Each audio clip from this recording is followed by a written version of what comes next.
आखिर वो क्षण आ ही गया जिसका इंतजार पूरे क्रिकेट प्रेमी दिल थाम के लास्ट 2 महीने से कर रहे थे। काफी वार हुआ, तकरार हुआ फैंस के बीच, लेकिन फाइनली वो क्षण आ ही गया। मतलब क्या, आईपीएल फाइनल का समय आ चुका है और पहुंची हैं दो ऐसी टीमें जिनके बीच ना वार बड़ा तगड़ा होगा। क्यों? क्योंकि ये दो ऐसी टीमें हैं जिन्होंने क्रिकेट के फैंस का नजरिया क्रिकेट मैचों के प्रति बदल दिया है। लोगों को बता दिया है कि क्रिकेट ऐसे भी खेला जाता है। नहीं तो हम तो सोच रहे थे यार 200 का स्कोर बनाओ, मैच जीत जाओ, लेकिन इन दो टीमों ने सिखाया 200 नहीं, जमाना बदल चुका है। 250 270 बनाओ तब जीत के आओ। क्या पता लेकिन हम सामने रहे तो शायद वो भी ना जीतो। तो आपने बिल्कुल सही समझा। मैच किसके बीच होने वाला है? केकेआर और एसआरएच के बीच। मतलब बोल सकते हैं ये है महामुकाबला। नमस्कार, मैं हूं आपका फेवरेट सिद्धांत त्रिपाठी और मैं बात करने वाला हूं इस महामुकाबले के महा एनालिसिस की। तो आइए देखते हैं किसके जीतने के चांसेस हैं, टीमों का क्या स्ट्रेटजी हो सकता है, कौन से प्लेइंग 11 खेलने वाले हैं, कौन किसके अगेंस्ट स्ट्रगल करता है। मतलब मैच का पूरा रूपरेखा हम पहले ही तय कर देंगे। तो स्टार्ट करते हैं। सबसे पहले कहां से स्टार्ट करेंगे? पिच रिपोर्ट से। तो मैच कहां पे होने वाला है? एमए चिदम्बरम स्टेडियम चेन्नई में। और ये ट्रैक कैसा खेलता है? दो टाइप का ट्रैक यहां पे मिलता है, बैटिंग फ्रेंडली या तो टू पेस। टू पेस जो होता है ना वो most of the time slower side पे रहेगा, 150 से 170 के बीच में स्कोरिंग होगा, क्योंकि एकदम स्लो ट्रैक मिलने के चांसेस नहीं है। और 150 से 170 के बीच में होगा तो कटर्स फंसेंगे और प्लस स्पिनर्स जो है ज्यादा डोमिनेट करेंगे। तो एक तो ऐसा ट्रैक होता है। दूसरा होता है बल्लेबाजों के मुफीद, जो कि ड्रायर साइड पे होता है। मूवमेंट यहां पे ना के बराबर मिलता है, तो जो वो शुरुआती ओवर वाला मूवमेंट वाला फैक्टर है ना वो खत्म है, ये ध्यान देना है। और साथ ही साथ यहां पे सेकेंड इनिंग में अगर ड्यू फैक्टर नहीं आता है तो पिच हो जाती है स्लो डाउन, और जिसका खामियाजा किसने भुगता था? राजस्थान रॉयल्स की टीम ने पिछले मैच में। वो सोचे ड्यू आएगा, लेकिन ड्यू आया ही नहीं, और नहीं आया तो एसआरएच के लिए स्पिन का दानव आया। और एसआरएच के लिए तो ईश्वर स्वरूपी स्पिनर्स आ गए। किसके लिए दानव है? आरआर के लिए, और आरआर मुकाबला हार गई। तो अगर ड्यू नहीं आया तो पिच स्लो डाउन होगा सेकंड इनिंग में, और फर्स्ट इनिंग के मुकाबले बैटिंग इजी नहीं रह जाता। लेकिन 70% चांसेस यहां पे ड्यू आता है, वो भी भयंकर आता है, लेकिन वो आपको टॉस के टाइम ही पता चलेगा। तो ये ध्यान देना है। तो दो टाइप की पिचेज होती हैं। लास्ट के 5 आईपीएल मैचेस देखें तो आपको दोनों टाइप के पिचेस दिखाई दे रही होंगी, बैटिंग फ्रेंडली, टू पेस्ट, और ये बैटिंग फ्रेंडली, लेकिन सेकंड इनिंग में विकेट स्लो डाउन हो गया। तो सारा ट्रैक्स आपको देखने को मिलता है। मूवमेंट ज्यादा देखने को नहीं मिलता। जब दोनों इनिंग में वो ड्यू फैक्टर भी आ जाता है ना तो हार्ड सरफेस रहता है, तो स्पिनर्स का ज्यादा रोल नहीं रहता, जैसे इन दोनों मैच में। और जैसे ही टू पेस्ट ट्रैक है लेकिन विकेट स्लो डाउन हो जाता है सेकंड इनिंग में, बैटिंग फ्रेंडली भी है, स्लो डाउन हो जाता है तो स्पिनर्स का रोल आ जाता है। जैसे पिछले मैच में स्पिनर्स ने विकेट लिया, और ये टू पेस्ट है तो स्पिनर्स का रोल दोनों ही इनिंग में रहता है। हाँ, थोड़ा सा सेकंड इनिंग में बैटिंग इजी हो जाएगा अगर ड्यू आ जाएगा टू पेस्ट के ट्रैक में। तो ये है पिच का पूरा सूरत हाल। हेड टू हेड रिकॉर्ड की बात करें तो आइए देखते हैं इतिहास क्या बोलता है। तो इतिहास बोलता है कि कोरबो लौड़बो जीतबो, फिर से जीत के जाएगा। मतलब केकेआर फेवरेट्स दिखाई देगा। 18 मुकाबले जीत चुके हैं, एसआरएच 9, और फर्स्ट प्लेऑफ में केकेआर ने एसआरएच को बुरी तरह से मात दिया था। तो केकेआर का पलड़ा भारी भी है। और अगर हम एनालिसिस वाइज देखें ना और पिच की कंडीशन देखें, सीएसके का जो होम ग्राउंड है उस पिच की बात करें तो केकेआर फेवरेट्स दिखाई दे रहा है इस मैच में। तो केकेआर का पलड़ा भारी है, और मेरे हिसाब से 70% केकेआर के चांसेस हैं, एसआरएच के चांसेस 30% है। क्यों है वो हम एनालिसिस में देखेंगे, ठीक है? तो वो चीज देखेंगे। तो आइए स्टार्ट करते हैं एक एक टीम का प्रीव्यू। पहले हम बात करेंगे केकेआर टीम का प्रीव्यू। तो कोलकाता टीम का कैसा परफॉर्मेंस रहा है? बहुत ही लाजवाब। मैचेज हारने के लिए ये टीम तरस रही है, लोग जीतने के लिए तरसते हैं, या हारने के लिए तरस रही है। बहुत ही बेहतरीन परफॉर्मेंस दिया है, रोल क्लियरिटी है टीम में, सब कुछ है। और सबसे बड़ी बात जो इनके दोनों मिस्ट्री स्पिनर्स हैं, 8 ओवर ऐसे निकाल के चले जा रहे हैं, पता ही नहीं चल रहा है किसी को, ठीक है? तो थोड़ा सा ये फेवरेट्स रहेंगे। प्रॉबल 12 की बात करें तो भाई होता है ना, जब सब कुछ सही चल रहा है तो फिर क्यों गलत करो? मतलब टीम में चेंज मत करो। सेम प्लेइंग 11 के साथ जाते हुए दिखाई दे रही है टीम, मगर एक आता है वहां पे लोचा क्या आता है? वो ये कि अगर इनको लगता है पिच थोड़ा स्लोअर साइड पे है, क्योंकि यहां पे मूवमेंट मिलने की संभावना नहीं है, तो वैभव अरोड़ा के जगह अनुकूल रॉय खेलते हुए दिखाई दे सकते हैं। तो ये चेंज है, या हो सकता है सुयश शर्मा ही आ जाए। ठीक है, नहीं तो ज्यादा चेंज नहीं है। गुरबाज, सुनील नरेन ओपन करेंगे, फिर वेंकटेश अय्यर, श्रेयस अय्यर, नीतीश राणा, रिंकू सिंह, ये इनका बैटिंग ऑर्डर है एक्सपेक्टेड। फिर रसेल है, रमनदीप, मिशेल स्टार्क, वैभव अरोड़ा, हर्षित राणा, वरुण चक्रवर्ती। अगर कोई बली का बकरा बन सकता है तो वो है वैभव अरोड़ा, ये ध्यान दीजिएगा, क्योंकि यहां मूवमेंट नहीं मिलता। डेथ कौन करता है? हर्षित राणा कंफर्म करते हैं, दूसरा स्टार्क के चांसेस है, कभी कभी रसेल कर जाते हैं। मोस्ट ऑफ द ओवर की बात करते हैं तो वरुण चक्रवर्ती 4, हर्षित राणा 4, सुनील नरेन 4, स्टार्क 3 से 4, रसेल 1 से 3, वैभव अरोड़ा 2 से 3। बेसिकली रसेल और वैभव अरोड़ा में ओवर्स डिवाइड होते हैं। तो ये तो रहा यहां पे कौन कितना बॉलिंग करेगा। अब आते हैं टीम का मजबूती देखते हैं थोड़ा सा। तो स्ट्रेंथ क्या है इस टीम का? पहला, इन फॉर्म बैटर्स, बल्लेबाज इनके मोस्ट ऑफ द बल्लेबाज अच्छे फॉर्म में है। वेंकटेश भी अच्छे फॉर्म में है, श्रेयस अय्यर भी हैं, ऊपर सुनील नरेन भी अच्छा कर रहे हैं। तो कुल मिला के बल्लेबाजी क्रम इनका बड़ा अच्छा है। रिंकू की बैटिंग ज्यादा नहीं है, रसेल का जब जब बैटिंग है तब उन्होंने अच्छा किया है। तो बैटिंग इस टीम का काफी अच्छा है, साथ ही साथ बैटिंग डेप्थ भी काफी गहरा है। रमनदीप आके मैच जिता के जा रहे हैं टीम को, इतना अच्छा हिटिंग कर दे रहे हैं। तो बैटिंग डेप्थ इस टीम का बहुत ही तगड़ा है। तो ये है इनका पॉजिटिव पक्ष। उसके अलावा भी है पॉजिटिव, क्या? स्पिनर दोनों भाई साहब अकेले ही मैच जिता देते हैं यार। पेसर्स की पिटाई हो रही है तब भी ये आते हैं और 8 ओवर रन कंट्रोल करके चले जाते हैं। और चेन्नई के ट्रैक पे ना जो स्लो भी कई बार हो जाता है, अगर पिछले मैच जैसा पिच मिल गया तो भाई ये रेल देंगे, 2 पेस मिला तब भी रेल देंगे एसआरएच को। तो दोनों स्पिनर्स भी इनके मजबूती हैं। साथ ही साथ चाणक्य टीम के गौतम गंभीर, उनके दिमाग से बच पाना मुश्किल ही नहीं नामुमकिन है। वो क्या सोचते हैं वो समझ नहीं पाते अपोनेंट। और साथ ही साथ विकेट टेकर्स, इनके टीम के 5 में से 4 मेन गेंदबाज ना 15 या उससे ज्यादा विकेट ले चुके हैं। ऐसा आईपीएल की हिस्ट्री में पहली बार हुआ है कि 4 गेंदबाज 15 या उसके ऊपर विकेट ले पाए हैं। तो ये इस टीम का मजबूत पक्ष है। अब बात करते हैं क्या वीकनेस है।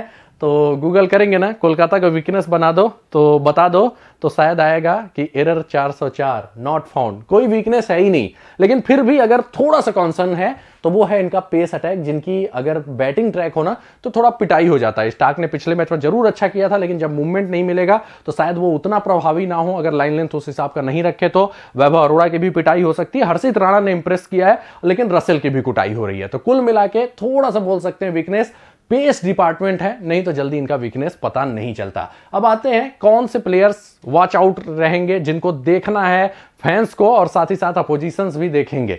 तो स्टार्ट करते हैं, पूरे रिकॉर्ड के साथ सब कुछ देखेंगे। तो पहले आंद्रे रसेल, इस टीम के अगेंस्ट हमेशा अच्छा खेलते हैं, 28 के आसपास एवरेज है, 17 मुकाबलों में 20 विकेट भी ले चुके हैं। यहां पे इवन इस वेन्यू पे भी बड़ा तगड़ा इनका परफॉर्मेंस रहता है। साथ ही साथ इनका जो रिकॉर्ड है ना, दोनों उधर के डेथ ओवर स्पेशलिस्ट, कौन है डेथ ओवर स्पेशलिस्ट? बुमराह नहीं, भुवनेश्वर और नटराजन, दोनों के अगेंस्ट बड़ा तगड़ा रिकॉर्ड है इनका, ठीक है। और इस सीजन परफॉर्मेंस देख ही रहे हैं, देखिए भुवनेश्वर के अगेंस्ट 37 बॉलों पे 97 रन T20 में ठोक दिया है, 26 बॉलों पे 43 रन। और इनकी बैटिंग कहां आती है? डेथ में। तो डेथ में ये बड़ा तगड़ा काम करेंगे और विकेट टेकर तो है ही है, ठीक है। तो पहले नंबर पे है आंद्रे रसेल, दूसरे नंबर पे है नारायण।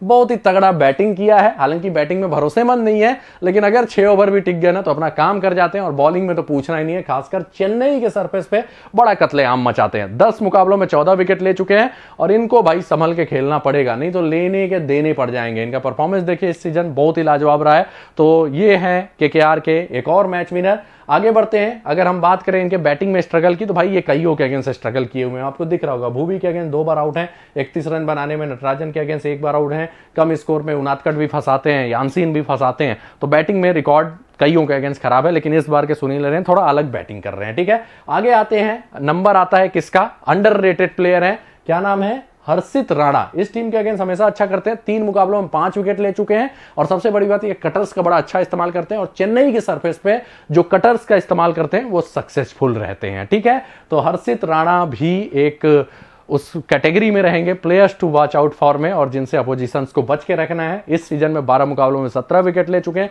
पेस भी है इनके पास, लाइन लेंथ भी है। अगले नंबर पे आते हैं वरुण चक्रवर्ती। हालांकि इस टीम के अगेंस्ट बहुत अच्छा रिकॉर्ड नहीं दिखाई देगा, लेकिन चेन्नई का सरफेस स्लोअर साइड पे भी रहने के चांसेस हैं। और साथ ही साथ अगर आप इनको अटैक करने गए ना तो पिछले मैच की तरह आपको दिक्कत हो सकती है। तो ये भी हमारे players to watch out for में रहेंगे। टीम के सबसे ज्यादा विकेट लेने वाले खिलाड़ी हैं, 14 मुकाबलों में 20 विकेट। सेकंड इनिंग में बॉलिंग आया और चेन्नई का सरफेस स्लो हो गया, तो भाई अकेले दम पे मैच जिताने का मादा रखते हैं वरुण चक्रवर्ती, और बहुत ही जबरदस्त परफॉर्मेंस देना चाहिए इनको चेन्नई के ट्रैक पे, बस बैटिंग ट्रैक ना हो जाए फर्स्ट बॉलिंग में, तब हो सकता है उतना अच्छा ना कर पाए। फिर नंबर आता है मिशेल स्टार्क का। मैं वैसे इनको players to watch out for में नहीं रखता जिस हिसाब से इनका फॉर्म चल रहा है, लेकिन कहते हैं ना कि बड़े मौकों पे बड़े खिलाड़ी काम आते हैं, और ये वास्तव में बड़े खिलाड़ी हैं, लीजेंड हैं, और पिछले मैच में दिखाया था। पूछ लो एसआरएच वालों से कि क्या हाल किया था, पावर प्ले में ही मैच हरा दिया था एसआरएच को। तो कहते हैं ना कि बड़े खिलाड़ी बड़े मैच में काम आते हैं, तो स्टार्क की भी जरूरत पड़ेगी टीम को, और टीम उम्मीद करेगी शुरुआत ये फिर से वैसे करें, क्योंकि Travis head left arm pacers के अगेंस्ट इस सीजन स्ट्रगल किए हैं, और वो काम मिशेल स्टार्क बखूबी कर सकते हैं। पिछले मैच में भी 0 पे भेज दिया था, तो टीम उम्मीद करेगी कि इनको 0 पे भेजें। तो ये थे players to watch out for category वाले प्लेयर्स, जिन पे अपोजिशंस की भी नजर होगी, और साथ ही साथ केकेआर के फैंस की भी होगी। आगे बढ़ते हैं, बात कर लेते हैं सनराइजर्स हैदराबाद टीम के प्रीव्यू की। तो बेहतरीन परफॉर्मेंस दिया है, केकेआर से हार गए थे, लेकिन फिर पिछला मैच जीत के आए। थोड़ा सा लक भी साथ दिया, विकेट स्लो हो गया सेकंड इनिंग में, और उसका फायदा इनको मिल गया। इवन पार्ट टाइमर्स के भी बॉलें टर्न कर रही थी, लेकिन इन्होंने कोई स्पिनर नहीं रखा था, तो अगर टर्न नहीं होता ना तो बैक फायर हो सकता था डिसीजन। टीम की बात करें तो भाई टीम इनकी अच्छी है, बस थोड़ा सा ईगो प्रॉब्लम अगर ये कंट्रोल कर लेना तो ये केकेआर को मात दे सकती है। ईगो इन द सेंस कि भाई नरेंद्र चक्रवर्ती को डिसाइड कर ले नहीं हिट करना है, बाकी सबको हिट करेंगे, तो ये टीम अच्छा कर सकती है। बात करते हैं टीम न्यूज की, तो सेम प्लेइंग 11 के साथ जाना चाहिए, लेकिन हो सकता है मार्करम की जगह फिलिप्स आ जाए, चांसेस लेकिन कम है, क्योंकि डायरेक्ट फाइनल में ये फिलिप्स को खिलाएंगे नहीं। और उसके अलावा एक आउटसाइड चांस है कि ये उनादकट के जगह वाशिंगटन सुंदर को खिला लें, क्यों, या तो मयंक मार्कंडे को खिला लें, ऐसा कर सकती है टीम। तो इनका जो प्रॉबल 12 है, हेड अभिषेक ओपन, फिर Rahul Tripathi, Markram, Klaasen, Nitish Reddy, Shahbaz Ahmed, Abdul Samad, Cummins, Bhuvi, Markande, Unadkat और वाशिंगटन सुंदर में कोई एक, और नटराजन। डेथ कौन करेगा, नटराजन कंफर्म है, दूसरा भुवी भी हो सकते हैं, कमिंस भी हो सकते हैं। रसल जिस हिसाब से भुवी की कुटाई करते हैं, ज्यादा चांसेस कमिंस के दिखाई दे रहे हैं। एक्सपेक्टेड ओवर्स की बात करें, भुवी 4, कमिंस 4, नटराजन 4, मार्कंडे 3 से 4, उनादकट 2 से 4, शाहबाज अहमद, नितेश, मार्करम, अभिषेक शर्मा, ये मिलकर लगभग 4 ओवर करते हैं। अब उसमें लेफ्ट हैंडर्स अगर ज्यादा देर तक टिके रहे तो मार्करम के भी कुछ ओवर देख सकते हैं, शाहबाज के भी ओवर कट सकते हैं, और स्लोअर साइड पे ट्रैक हुआ तो पावर टाइमर्स भी ज्यादा ओवर कर सकते हैं। ठीक है, ये ध्यान देना है। अब बात करते हैं इस टीम का क्या स्ट्रेंथ है। एसआरएच का स्ट्रेंथ देखते हैं, तो मजबूती जो है एसआरएच का वो ये है कि भाई इनके ओपनर्स जो हैं अगर 6 ओवर टिक जाते हैं ना तो मैच का रुख इधर से उधर कर देते हैं। एसआरएच के पक्ष में 6 ओवर में ये टीम 100 बनाती है, और सबसे बड़ी बात उधर का पेस अटैक उतना फॉर्म में रहा नहीं है, तो वो बनाया भी जा सकता है। और प्लस क्लासेन का जो फॉर्म है ये इनका मजबूती वाला पक्ष रहा है। दूसरा डेथ ओवर 3 नटराजन का वो काफी शानदार रहा है। नटराजन ने बेसिकली डेथ में ज्यादा रन नहीं दिए, 1-2 मैचेस छोड़ देना, तो उसके अलावा नटराजन का परफॉर्मेंस डेथ में बहुत ही अच्छा रहा है। ये भी एक मजबूत पक्ष है टीम के। तीसरा पैट कमिंस की कप्तानी, भाई साहब क्या कप्तानी करते हैं, वर्ल्ड कप जिताया और फाइनल के में भी लेके गए, और लोग बोल रहे थे 20 करोड़ दे रहे हो, 20 करोड़ दे रहे हो, तो ये बोल रहे हैं 20 करोड़ दे रहे हो लेकिन ट्रॉफी तो ले रहे हो यार, फाइनल में पहुंच रहे हो, तो वो 20 करोड़ की वैल्यू ज्यादा है। ठीक है, तो ये इन्होंने बताया। और चौथा बात कि उधर की स्पिन मजबूती है, लेकिन इधर स्पिनर्स के अच्छे प्लेयर हैं बैटिंग ट्रैक पे। अब कौन कौन है वो, अभिषेक शर्मा, राहुल त्रिपाठी और हेनरी क्लासेन, और साथ ही साथ नितेश रेड्डी। तो स्पिन के बड़े तगड़े प्लेयर हैं, लेकिन बैटिंग ट्रैक पे वही अगर 2 पेस ट्रैक हो गया तो दिक्कत हो सकती है भाई साहब, कुछ ना कुछ फिर लेने के देने पड़ेंगे इस टीम को। क्यों, क्योंकि 2 पेस ट्रैक पे अभिषेक शर्मा भी स्पिन अच्छा नहीं खेलते, त्रिपाठी भी नहीं खेलते, क्लासेन खेल लेते हैं, नितेश का भी मैंने 2 पेस ट्रैक पे बैटिंग देखा नहीं है, तो वो मैं झूठ नहीं बोलूंगा। ठीक है, तो ये इनका मजबूत पक्ष है। अब बात करते हैं वीकनेस। तो पहला वीकनेस है कि अगर 2 पेस ट्रैक हुआ और 50% चांसेस सीएसके में रहते हैं कि 2 पेस भी ट्रैक मिले, तो इनका बैटिंग गड़बड़ हो सकता है। हर बॉल हिट करोगे, नरेन को, चक्रवर्ती को करोगे तो क्या होगा, कुछ नहीं मिलने वाला, विकेट मिलेगा, और यहीं पे दिक्कत हो जाएगी। और दूसरा, स्पिन अटैक में इनके दम नहीं है। पिछले मैच में पार्ट टाइमर्स जिता दिए हमेशा, लेकिन नहीं होगा। तो भाई ये 2 इनकी कमजोरी है। उस टीम की कमजोरी खोजते हुए नहीं मिल रही है, इस टीम में डायरेक्ट दिख रहा है, तो यहीं पे टीम थोड़ा सा मात खा सकती है। ठीक है, अब बढ़ते हैं कौन कौन से इनके प्लेयर्स रहेंगे जिन पे हमारी नजर होगी, टीम की नजर होगी, टीम फैंस की नजर होगी, और अपोजिशन की भी नजर होगी। तो पहले नंबर पे है हेनरी क्लासेन, बहुत ही तगड़े प्लेयर, बेहतरीन परफॉर्म करते हैं इस टीम के अगेंस्ट। 55 का एवरेज है, इस सीजन भी 42 का एवरेज है, और इनकी कमजोरी किसी भी प्लेयर्स के अगेंस्ट उधर है नहीं, तो मतलब अपने गलती से विकेट देंगे तो देंगे। आगे बढ़ते हैं, फिर आते हैं ट्रेविस हेड, बहुत ही शानदार हिटर, हालांकि ये कब चलेंगे नहीं चलेंगे कोई बता नहीं सकता, लेकिन अगर ये टिक गए ना तो अकेले दम पे मैच बदल देते हैं। एक मैच में चले थे इस टीम के अगेंस्ट 75 बनाया, दूसरे पे तो 0 पे आउट हो गए थे, और सबसे बड़ी बात ये मैच विनर है। 6 ओवर भी टिक गए तो एसआरएच के लिए सोने पे सुहागा हो जाएगा, मतलब पूरी तरह से मैच उनके मुट्ठी में आ सकता है। तो एसआरएच उम्मीद करेगी कि रन बनाए, अपने फॉर्म को कंटिन्यू रखें, वहीं केकेआर क्या उम्मीद करेगी कि कोई आउट कर दे। कौन आउट कर सकता है? पहला मिशेल स्टार, दूसरा सुनील नरेन, क्योंकि ऑफ ब्रेक के अगेंस्ट इनकी कमजोरी रही है। तो इन दोनों गेंदबाजों से इनको थोड़ा सा संभल के रहना होगा। पॉजिटिव फैक्टर ये है कि जब मूवमेंट होता है तो थोड़ा इनको दिक्कत हुआ है, लेकिन इस सरफेस में मूवमेंट नहीं मिलता, तो स्टार्क वाला खतरा थोड़ा सा इनके लिए टल जाता है। तीसरे नंबर पे मैंने एक अंडररेटेड जेम को लाया है, राहुल त्रिपाठी को। क्यों लाया है? स्पिन के बड़े तगड़े प्लेयर हैं, और सबसे बड़ी बात उधर के स्पिनर को कोई न्यूट्रलाइज कर सकता है तो वो है त्रिपाठी। पिछले मैच में भी आपने देखा होगा, बना दिए थे हाफ सेंचुरी, रन आउट हो गए, अनलकी रहे थे।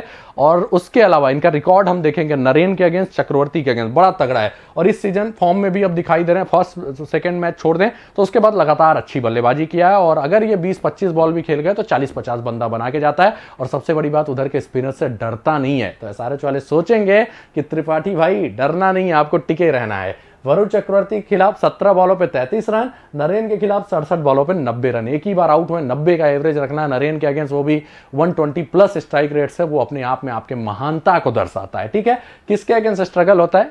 रसेल के अगेंस्ट। हालांकि ओवर रेटिंग में किसी को विकेट फेंक सकते हैं, लेकिन स्पिन बड़ा तगड़ा खेले हुए हैं। आगे बढ़ते हैं, फिर आता है नंबर भुवनेश्वर कुमार की, लेकिन दिक्कत क्या है भुवी के साथ कि स्ट्राइक पे मूवमेंट नहीं मिलेगा तो थोड़ा सा 50% थ्रेट इनका ऑटोमेटिक कम हो जाता है। लेकिन अगर भुवी ने अच्छे लाइन लेंथ पे गेंदबाजी किया तो ये शुरुआत में ही मैच बदल सकते हैं। कैसे? इनके अगेंस्ट नरेन भी स्ट्रगल करते हैं, गुरबाज भी स्ट्रगल करते हैं, और साथ ही साथ वेंकटेश अय्यर, विकेट जरूर इनको नहीं दिया है लेकिन स्ट्राइक रेट 100 के आसपास है, तो स्ट्रगल है तीनों बल्लेबाजों का। तो अगर इनको थोड़ा सा मूवमेंट मिला ना तो ये मैच पलट सकते हैं, लेकिन इस मैच में थोड़ा उतने players to watch out form में नहीं रहेंगे, क्योंकि यहाँ मूवमेंट नहीं मिलता। 11 मुकाबलों में 7 ही विकेट है, तो ये ध्यान देना है किसका किसका इनके अगेंस्ट स्ट्रगल है। गुरबाज, अय्यर, नीतीश राणा, नरेन सब 2-2 बार से ज्यादा आउट हुए हैं। गुरबाज तो बहुत तगड़ा स्ट्रगल करते हैं, अय्यर भी 3 बार आउट हो चुके हैं, तो थोड़ा सा कह सकते हैं इन पर नजर रहेगी, लेकिन इस मैच में चलने के चांसेस भुवी के थोड़े कम हो जाते हैं। फिर आते हैं टी नटराजन, केकेआर का लेफ्ट आर्म पेसर्स के अगेंस्ट थोड़ा स्ट्रगल रहा है, और नटराजन ने काफी अच्छा किया इस टीम के अगेंस्ट। 9 मुकाबलों में 15 विकेट ले चुके हैं, और टीम उम्मीद करेगी कि डेथ में तो अपना कैपेबिलिटी दिखाएं, उधर रन ना दें, और साथ ही साथ ये बीच के ओवर में भी विकेट निकाल के जाएं। तो ये भी एसआरएच के लिए एक players to watch out for रहेंगे। मैं इसमें अभिषेक शर्मा का भी नाम देता, लेकिन दिक्कत वो है वो केकेआर के against most of the time flop होते हैं, और 2 पेस ट्रैक रहा तो दिक्कत हो सकता है। लेकिन अगर बैटिंग फ्रेंडली ट्रैक हुआ तो अभिषेक शर्मा भी अच्छा कर सकते हैं। उनका हेड टू हेड वेन्यू दोनों ही गंदा है, लेकिन इनका पेस अटैक अच्छा नहीं है, केकेआर का फॉर्म में नहीं है, मतलब उतना तो मूवमेंट नहीं मिलेगा, तो स्टार के भी फैक्टर को हम कम कर देते हैं, तो वहां वो हिटिंग कर सकते हैं। प्लस वो भी नरेन चक्रवर्ती को अच्छा खेलते हैं, तो players to watch out for में उनका नाम भी रखा जा सकता है। तो ये है ओवरऑल एनालिसिस। मेरे हिसाब से फेवरेट्स केकेआर है। आप जरूर कमेंट करके बताइएगा कि कौन मैच जीतेगा और क्यों जीतेगा, किन प्लेयर्स से उम्मीदें हमने बता दिया। आप भी कोई अच्छा प्लेयर छूट गया हो जिनसे आपको उम्मीदें हैं वो कमेंट करके बताइएगा। तो इसी के साथ वीडियो समाप्त होता है। वीडियो को लाइक और शेयर जरूर कर दीजिएगा, और साथ ही साथ चैनल को सब्सक्राइब करके बेल का आइकन भी प्रेस करना है। और अगर आप फेसबुक पेज पे वीडियो को देख रहे हैं तो पेज को लाइक करना है, शेयर करना है, और कमेंट करना मत भूलिएगा। मिलते हैं अगले वीडियो में कुछ नए अपडेट्स के साथ। धन्यवाद।